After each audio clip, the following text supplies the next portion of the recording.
Buenas tardes, mi nombre es José de Jesús Isla Ramos. Esta es la actividad, la evidencia de aprendizaje, el proceso de la comunicación para la asignatura Técnicas de Negociación Unidad 1, Comunicación Efectiva. Asignatura impartida por la docente Miriam Santana García. Mi número de matrícula es ES 1521203146. La comunicación ha sido indispensable para el desarrollo de la sociedad humana, ya que permite la concentración y el traspaso de ideas entre los diferentes individuos.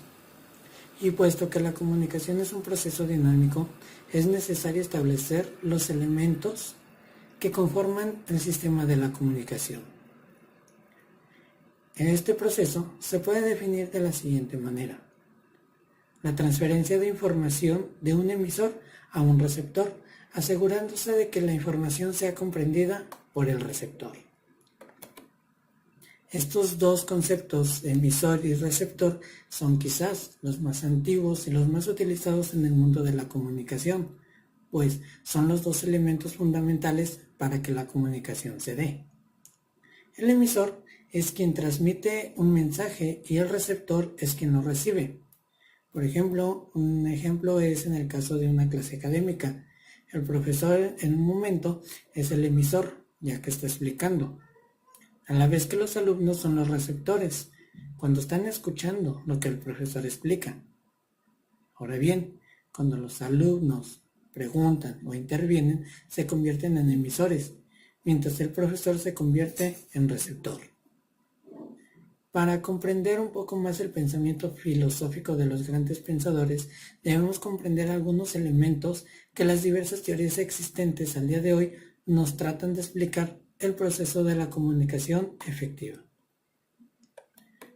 La palabra praxis es una filosofía con base a la aclaración de las injusticias que padece la clase social. Esta filosofía plantea que hay que revolucionar las estructuras con las que se somete a la humanidad. Otro elemento dentro de las teorías de comunicación es la palabra de paradigma, que se denomina como el ejemplo a seguir, aunque en el ámbito filosófico se refiere a una teoría o el conjunto de estas que ayudarán a resolver dicho problema. Existen diversas teorías respecto al estudio realizado cómo la sociedad responde a diversos estímulos. Una teoría que está diseñada para explicar la comunicación frente a las masas es la llamada teoría de los modelos lineales, propuesta por el profesor Harold D. Lansdale en el año de 1948. Esta teoría tenía como principio lograr la persuasión por medio de las siguientes preguntas. ¿Quién dice qué? ¿A través de qué medio? ¿A quién? ¿Y con qué efecto? Preguntas que se prestaba especial atención a la superficie de los discursos, es decir, a lo que la información podía llegar en un primer momento. La interpretación de los elementos del modelo de Lansdale es: ¿quién? ¿Quién es el emisor? Es decir, el origen, la fuente de toda la comunicación. Lansdale incluyó en esta denominación todas las categorías de emisores. Dice que se trata aquí del mensaje.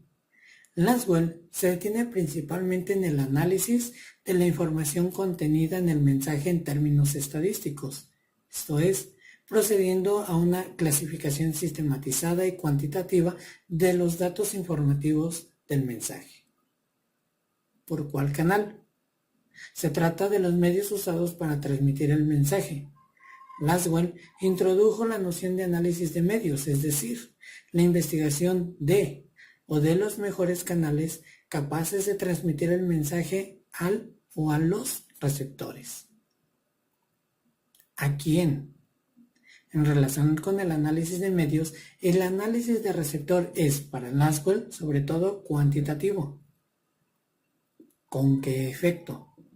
Se trata del impacto que Lansdale concibe en forma global.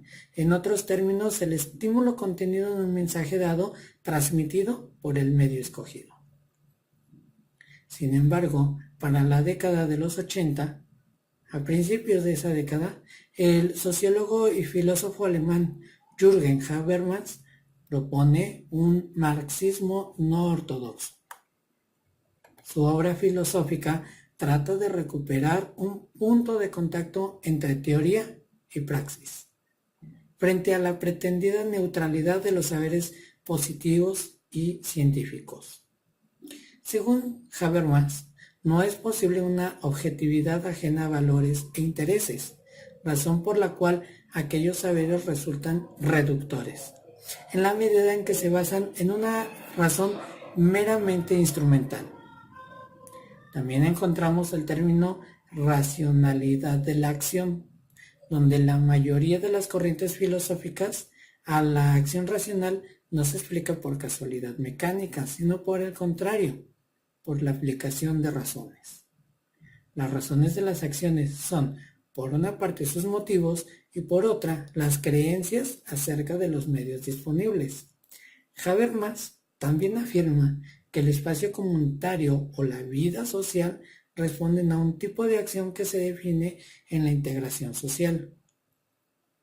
En esta idea reside lo que Habermas define como mundo de la vida, que compone tres aspectos: la cultura, la sociedad y la personalidad, cada uno de los cuales hace referencia a pautas interpretativas o suposiciones sobre cómo la cultura va a influir en la acción, en cómo se van a ir estableciendo las pautas determinadas en las interacciones sociales de los sujetos y finalmente en cómo se va a estructurar un modo de ser de los individuos. Habermas sugiere la necesidad de alcanzar una pragmática universal, es decir, un conocimiento sobre la lingüística, una ciencia en cómo integrar las estructuras o inclusive los subsistemas universales validados en el lenguaje. Para Habermas, la acción comunicativa es la interacción entre dos sujetos que son capaces de comunicarse lingüísticamente y, por lo tanto, pueden efectuar acciones, estableciendo una relación interpersonal, por lo que un acto comunicativo permite concretar relaciones interpersonales, con la posibilidad de alcanzar nuevos entendimientos. Para Habermas, existen ciertos efectos de acción en la comunicación. Estos se presentan cuando una persona expresa algo, o cuando se expresa con el afán de ser comprendido, o cuando se expresa con el afán de lograr un objetivo. Estos efectos los denomina efectos pragmáticos formales, los cuales podremos ver en el siguiente recuadro. Por una parte, podemos ver los tipos de acción y por otra parte podemos ver los elementos pragmáticos formales como tales, los cuales son los actos de habla característicos, las funciones del lenguaje, la orientación de la acción, las actitudes básicas, las pretensiones de validez, las relaciones con el mundo. Y estos, dependiendo de los tipos de acción, vamos a encontrar la correlación que tienen uno con otro. Por ejemplo, en una conversación orientada a la acción, podremos ver en el recuadro que sería una conversación orientada a un entendimiento para que la persona o nuestro receptor pueda entender lo que queremos que se haga algo. Por ejemplo, también cuando vemos en tipos de acción una acción regulada por normas con una pretensión de validez según los elementos pragmáticos formales, podemos ver que la acción a la que va a llevar va a ser a una rectitud. También podemos ver en esa misma correlación que, por ejemplo, en el mismo ejemplo de la acción regulada por normas, cuando lo buscamos en los elementos pragmáticos, relaciones con el mundo, podemos ver cómo va a ser con el mundo social esa rectitud que vamos a encontrar. Por lo tanto, en conclusión, cuando comparamos ambas vertientes filosóficas, por una parte la teoría de la acción comunicativa de Huger, Habermas y el paradigma de Lanswell, podemos observar que mientras Lanswell propone un modelo participativo que fortalece la identidad y los intereses comunes de las personas, inclusive hay que reconocer, su fórmula matemática significó un avance en conceptos de categorías sociales y diferencias individuales.